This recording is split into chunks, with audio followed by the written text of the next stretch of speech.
चमेली के फूल का जादू। बहुत समय पहले की बात है। एक गांव में दो सहेलियां पूजा और नेहा रहती थी। दोनों के बीच बहुत अच्छी दोस्ती थी। दोनों के माता पिता बचपन में ही उन्हें छोड़कर चले गए थे और एक साथ रहते रहते उनकी दोस्ती इतनी गहरी हो जाती है कि वो बड़े होने के बाद भी एक साथ ही रहती थी।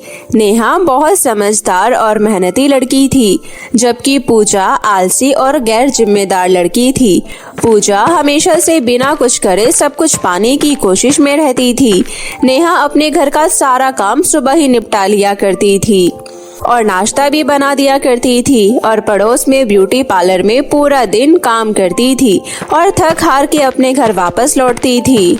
वहीं दूसरी तरफ पूजा पूरा दिन आराम किया करती थी या खाना खाया करती थी। बेचारी नेहा अपनी जिम्मेदारी समझकर पूरा दिन काम करती और थक हार के घर वापस लौटती। रोजाना ऐसी ही नेहा का दिन बीतता था। नेहा अपनी हर जिम्मेदारी बहुत अच्छे से निभाती थी, लेकिन पूजा हमेशा आलस में ही रहती थी। ऐसे ही दिन बीत रहे थे। एक दिन की बात है। तुम्हें नहीं लगता पूजा कि इतनी महंगाई के दौर में घर चलाना बहुत मुश्किल है? अकेले मेरे बाहर काम करने से एक घर नहीं चल सकता। तुम्हें भी मेरे साथ ब्यूटी पार्लर चलना होगा और वहाँ पर काम करना होगा, ताकि हम दोनों मिलकर डबल पैसा कमा सके और अपना घर अच्छे से चला सके। अरे तुम मुझे आराम से सोने दो। क्या करना है काम करके? भगवान सबको खाना देता है, कोई भी भूखा नहीं सोता। पूजा की ये बात सुनकर नेहा निराश होकर वापस ब्यूटी पार्लर चली जाती है और ब्यूटी पार्लर में काम करते वक्त पूजा के बारे में सोच रही होती है कि तभी ब्यूटी पार्लर वाली मालकिन उससे पूछती है, पूजा क्यों नहीं आई? तुम तो कल कह रही थी कि तुम पूजा को लेकर भी आओगी। देखो बेटा नेहा, तुम्हें एक चीज समझनी होगी। अकेले तुम्हारे लगे रहने से तुम्हारा घर नहीं चल सकता और तुम इतना काम करती हो, तुम्हारी तबीयत बिगड़ जाएगी। मालकिन, मैं तो रोजाना सोचती हूँ कि पूजा कब बड़ी होगी और कब उसे जिम्मेदारी का एहसास होगा। मैं उसे बोल रही थी कि वो मेरे साथ यहाँ पर आए, लेकिन उसे तो अपनी नींद से फुर्सत हो तब तो वो उठकर पार्लर में आए। मालकिन के पूछने के बाद नेहा अपना जवाब देती है और चुपचाप काम पर लग जाती है। ब्यूटी पार्लर में आई हुई दुल्हन का मेकअप करते हुए नेहा पास में रखे चमेली के फूल के बारे में सोचती है और दुल्हन को तैयार करने के बाद कुछ फूल उस टेबल पर पड़े रहते हैं। थोड़ी देर बाद दुल्हन चली जाती है। नेहा उदास होती है और उन फूलों को उठाकर अपने घर ले जाती है और अपने आंगन में बैठकर कहती है, ये फूल कितने सुंदर है। दुल्हन अपने बालों में लगाकर कितनी सुंदर लगती है। अभी हम लोग तो बहुत छोटे हैं, इसलिए मैं इन फूलों को अपने छोटे से गार्डन में लगा देती हूँ। ये पौधा जब बड़ा होगा तो कितना सुंदर लगेगा, इसमें ढेर सारे फूल आएंगे। नेहा को इतने आराम से पौधा लगाते हुए देखकर पूजा कहती है, ये फूल इतना भी सुंदर नहीं है कि इसके बारे में इतना सोचा जाए। बैठे बैठे यहाँ पर अपना समय मत बर्बाद करो, चुपचाप रसोई में जाकर मेरे लिए खाना बना दो। कैसी बातें करती हो पूजा, ये इतना सुंदर फूल तुम्हें पसंद नहीं आया? और तो और तुम्हारे आलस की तो सलामी देनी पड़ेगी कि तुम्हारा आलस कभी खत्म ही नहीं होता। इंसान पूरे दिन सोने के बाद तो शाम का खाना बना ही सकता है, लेकिन तुम बहुत बड़ी आलसी लड़की हो। मैं पूरा दिन बाहर पार्लर में रहती हूँ और घर का सारा काम समेट कर जाती हूँ, और शाम में आने के बाद मुझे अगर चैन की 2 वक्त की रोटी नहीं मिल सकती तो हमारा साथ में रहने का क्या ही फायदा है। ओ, तो अब मुझे बातें सुनाएगी? 4 पैसे क्या कमाने लगी? तूने तो मेरे सर पर चढ़कर नाचना शुरू कर दिया। तेरी पसंद भी बेकार है, ये पौधा भी बेकार है और इसमें एक बेकार सा फूल लगा है जिसमें मेरा कोई इंटरेस्ट नहीं है। चल, मैं अपना मन पूरा ही कर लेती हूँ। जैसी ही पूजा वो फूलों का पौधा उखाड़कर फेंकती है कि तभी नेहा रोने लगती है और अचानक वो फूल एक बड़े घर में बदल जाता है और उस घर के बाहर बहुत सारे फूल लगे होते हैं। ये देखकर नेहा और पूजा दोनों हैरान रह जाते हैं। मैंने तो ये पौधा उखाड़ के फेंक दिया, लेकिन अचानक इतने बड़े घर में कैसे बदल गया? और मैंने एक पौधा फेंका था और इस घर के बाहर तो बहुत सारे पौधे लगे हैं। ऐसे कैसे हो सकता है नेहा? ये तो दुल्हन के गजरे में लगाने के लिए चमेली के फूल थे, ये अचानक इतने बड़े घर में कैसे बदल गए? दोनों बातें कर ही रही होती है कि तभी चमेली के फूल के घर में से आवाज आती है, तुम दोनों लड़ाई झगड़ा मत करो। मैं एक जादुई चमेली का फूल हूँ, बल्कि तुम कह सकती हो कि मैं जादुई चमेली परी हूँ। मुझे चमेली के फूल बहुत पसंद है, इसलिए मैं फूलों में आराम कर रही थी और एक दुष्ट जादूगरनी ने मुझे फूलों में ही कैद कर दिया। मैं कई दुकानदारों की दुकान में रही, और किसी ने मुझे बेचा तो किसी ने मुझे अपने बालों में लगाना चाहा, लेकिन मेरी किस्मत अच्छी थी कि तुम मुझे उठा लाई। तुम्हारी वजह से मैं अपना रूप तुम्हें दिखा सकूंगी, लेकिन उसके लिए तुम्हें मेरी मदद करनी होगी। इस गांव के बीचों बीच एक बहुत बड़ा तालाब है। तुमने वो तालाब जरूर देखा होगा। उस तालाब के पास हरी दूब की घास है। उस घास को गंगा जल में डुबोकर इस घर के अंदर रख दो और वो मुझे पहले की तरह ठीक कर देगा और मैं जादूगरनी के जादू से मुक्त हो जाऊंगी। दोनों बहनें उस घर की बातें बहुत गौर से सुनती है और भागते भागते गांव के बीचों बीच तालाब के पास पहुंचती है। वहां जाकर हरी दूब की घास तोड़ लेती है और उसे घर ले आती है। घर जाकर उसे गंगा जल में डुबाती है और तुरंत भागकर उस घर के अंदर रख देती है। जादुई चमेली का घर एक जादुई चमेली परी में बदल जाता है और चमेली परी दिखने में बहुत सुंदर होती है। परी के पास खड़ी दोनों लड़कियां उसकी खुशबू सूंघ रही होती है कि तभी चमेली परी कहती है, मैं तुम दोनों का मन बहुत अच्छे से पढ़ सकती हूँ। तुमने मेरी मदद करी, मैं बहुत खुश हूँ, लेकिन जिसका मन बहुत साफ सुथरा होता है मैं उसे ही कुछ दूंगी। दोनों सहेलियां चुपचाप खड़ी होती है। परी उनका दिमाग पढ़ती है। नेहा का दिमाग और मन बहुत साफ सुथरा होता है और वहीं पूजा का मन बहुत लालची और चालाकियों से भरा होता है।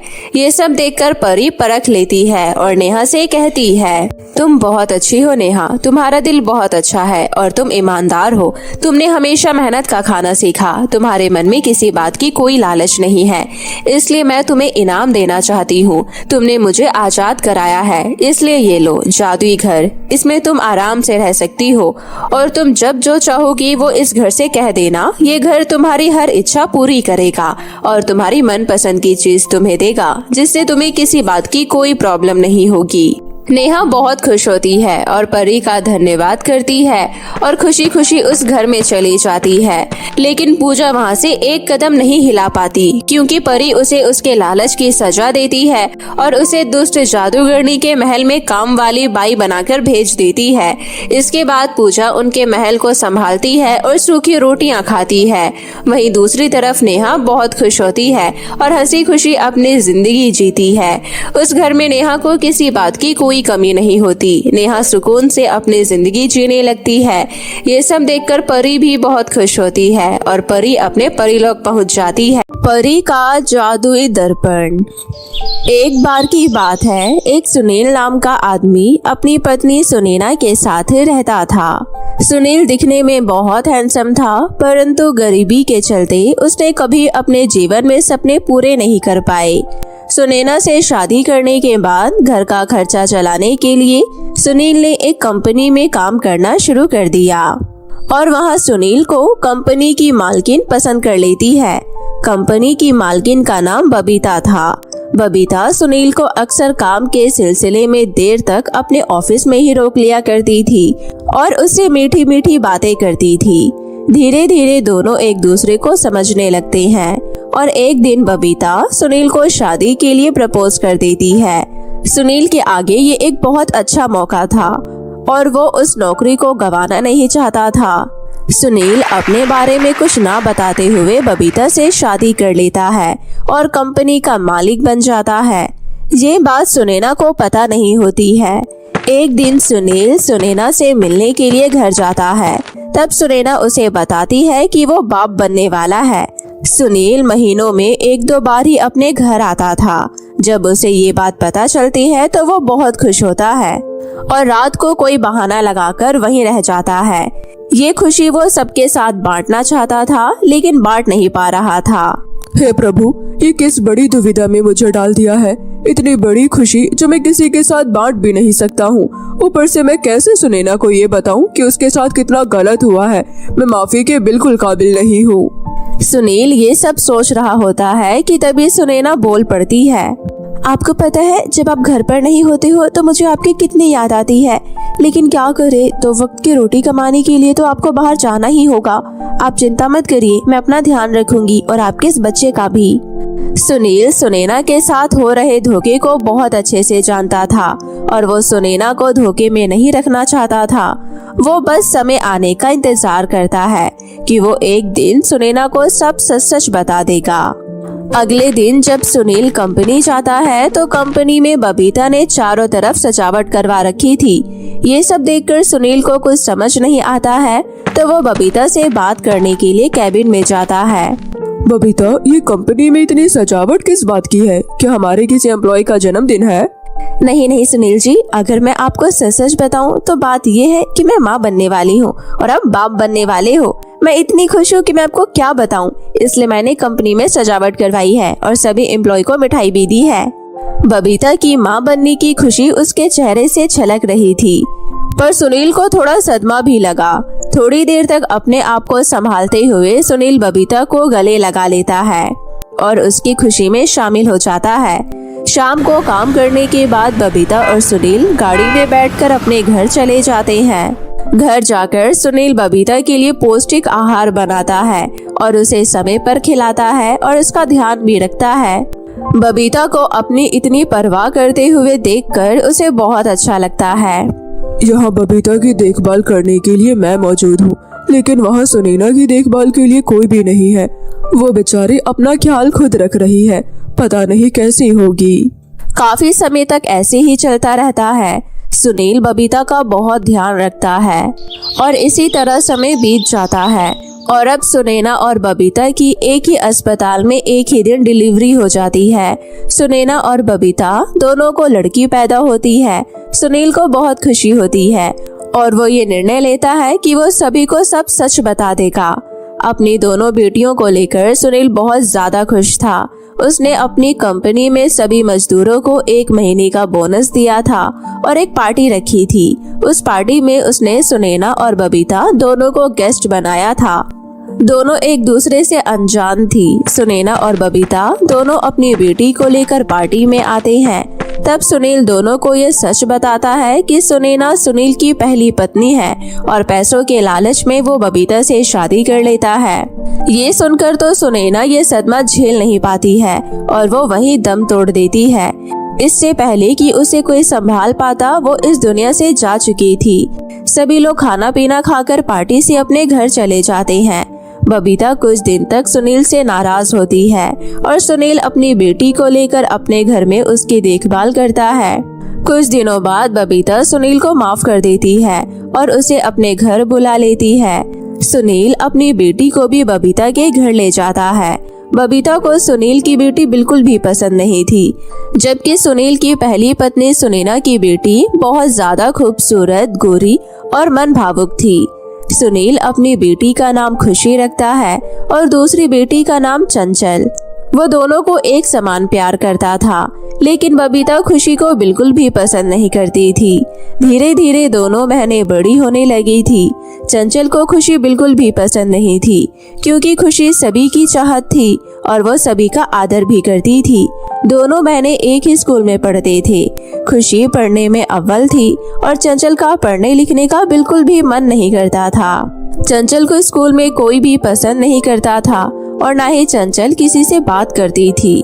घर पर चंचल हमेशा खुद को आईने में निहारती रहती थी।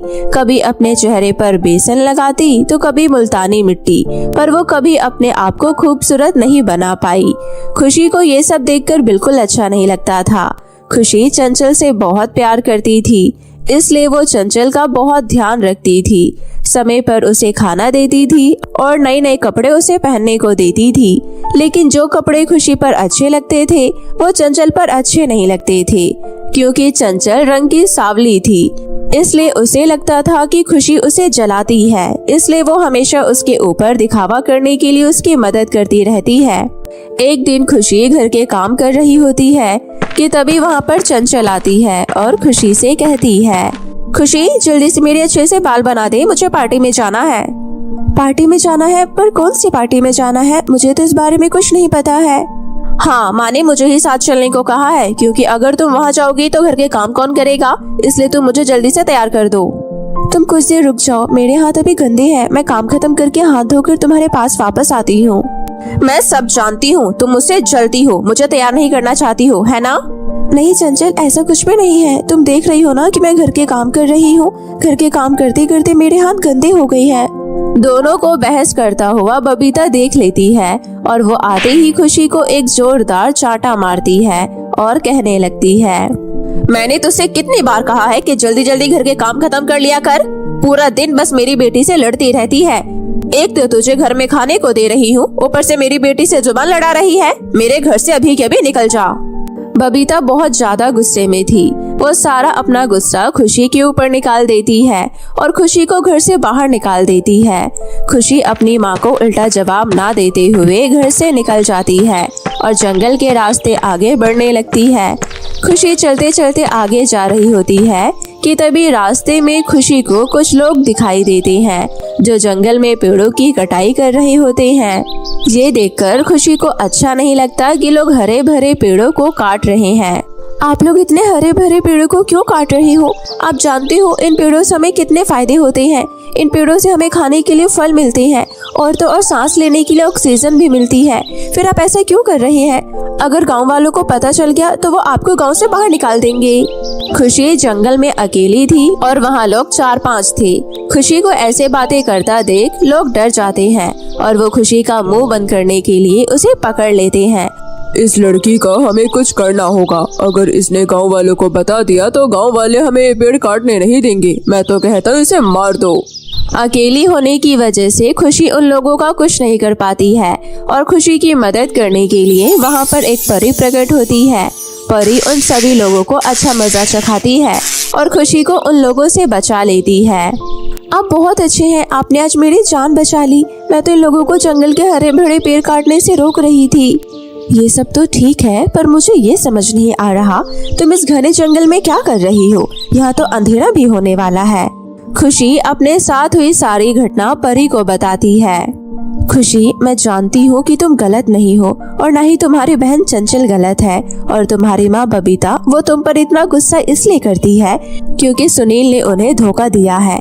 लेकिन कोई बात नहीं, मैं तुम्हारी मदद करती हूँ। मेरे पास ये जादुई दर्पण है, तुम इसे लेकर जाओ और ये चंचल को दे देना।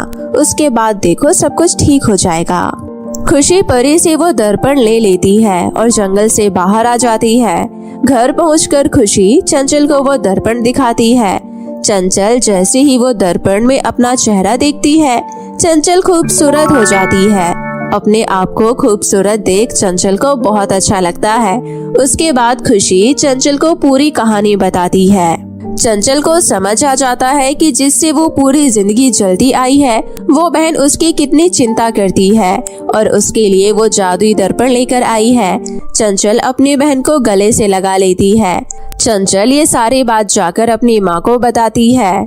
उसके बाद बबीता भी अपना सारा गुस्सा छोड़कर खुशी को अपनी बेटी मान लेती है और उसे भी अपनी बेटी के समान प्यार करने लगती है।